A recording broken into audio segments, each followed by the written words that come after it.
Hello. So today is a snow day, and I have been watching the snow come down all morning and watching how the snow coming down is literally transforming everything around it. And as I was watching it, I was reminded of one of my absolute favorite verses in the Bible and how special it is to me. And it's all about transforming. So I thought this was a perfect time to come and to share that with you. So one of my absolute favorite verses is from Hebrews 10:14. And it says, "For by one sacrifice he has made perfect forever those who are being made holy." And that verse for me is one of those verses that makes me just stand in awe of Jesus and in awe of the sacrifice that he has made for me. It's incredible to think about that. You know, when I look at that verse, he has made perfect.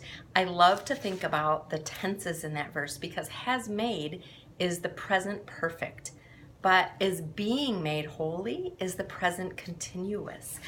You know, when Jesus pulled me from the pit that I was in, when I first looked up to him and said, "Jesus, I want you as the light of my life. I want you to transform my life, to come into my heart and to save me."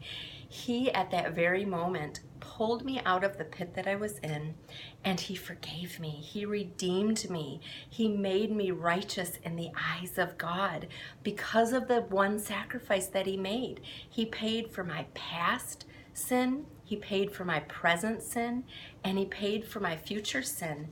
And that causes me to drop to my knees in gratitude. It's one of those things that is not of this earth. It's like, Jesus, you did that for me.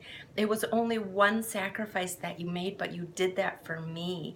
And I thank him so much. But the next part of that verse says that Jesus is transforming those who he has made perfect. He is changing. He is causing us to be more holy. That transformation is not always easy. Sometimes it's really hard. Sometimes Jesus makes me give things up in different seasons of my life. Sometimes he pulls me out of situations. Sometimes he says, "Hun, lay that down and instead pick this up."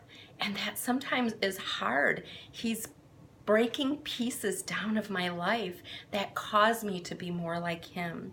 So my life is one transformation after another. Jesus says, "I will transform this." And then when he has that the way that he wants it for now, then he says, "Okay, now I've done that. Now let's work on this." And sometimes that is so hard to do, but I thank him so much. I love how the Message verse or version of this verse says, "It was a perfect sacrifice by a perfect person to perfect some really imperfect people." Thank you, Jesus, for doing that for me. Thank you for pulling me from my pit. And I love the fact that while I am an imperfect, flaw-filled woman, Jesus paid the sacrifices for my sin. And I welcome his transformation in my life. Despite my imperfections, in the eyes of my beholder, the one who gave me life, I am breathtakingly flawless. The crimson red blood of the cross has washed me white as snow, and I welcome his transformation in my life. Thank you, Jesus.